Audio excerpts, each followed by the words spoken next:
All right, so there are some products that when you just hear the name, they sound so bizarre they shouldn't even exist, but they still manage to sell really, really well. And enter the motherload right here with soy sauce flavored Kit Kats, which sound like a bizarre product, but they actually sell really well in Japan. And there's actually over 200 different Kit Kats out there with flavors like cheese and wasabi. And I'm just wondering, why the hell do these even exist? Diving into this, we have to actually look at 1930s England, where at the time the biggest chocolate bar being sold there was the Cadbury bar, which was milk chocolate. But the issue with it was that it was too expensive for lower income people to have, and also at the same time it didn't break apart, it melted really easily. Because this company called Roundtree, which is a candy company based in the UK, had the idea to create something that which they called the working class man's candy bar, where they had this idea to put a wafer cookie inside of it so it could be more filling, but also cheaper than a standard chocolate bar, and also would break apart more easily so people could eat it while at work. But then the Roundtree bar was being loved by pretty much everybody, so 2 years later they gave it a more universal name, calling it the Kit Kat bar, and the reason for that was in the 1800s there was this famous club in London called the Kit Kat Club, so they named it after that. And then Kit Kat bars got a really big boost during World War II, because what happened was they rationed milk, so milk couldn't be used in chocolate bars anymore, so companies like Cadbury, which had these solid chocolate bars, had to switch to dark chocolate or limit the rations to the amount of milk,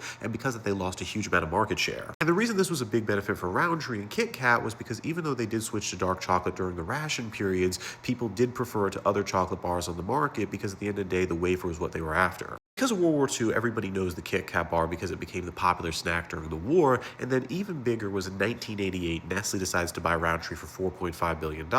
and one thing they were really interested in was taking Kit Kat to Japan. Nestle brought Kit Kat to Japan, they actually saw this as a really good marketing opportunity because it reminded a lot of people in Japan of a word they have called Kiddo Katsu, which means you will surely win. So because of that, the Kit Kat bar was seen as this symbol of good luck in Japan. When Nestle went to Japan, they realized a big problem when it came to how Japanese retail stores work with delis and grocery stores, where they were a lot smaller than Europe and also the United States because of real estate issues. And because of that, they would rotate a lot of products in and out, where for some parts of the year they might sell products like Reese's, some parts of the year they might sell products like Cadbury, but they would never keep products consistently there. Because that Nestle had this idea to make a bunch of deals with grocery stores saying, hey, we don't want to ever lose rotation, have Kit Kat bars taken off the market. So instead what we're going to do is we're going to introduce dozens, if not hundreds of different Kit Kat bars so you guys can keep on putting them in and have a different rotation. They don't change based on the season. What Nestle began to do was also study the Japanese people, where they noticed they liked limited time items, where they liked these products where they could buy only for a certain time of year so they'd stock up more and they feel like it was special to own it.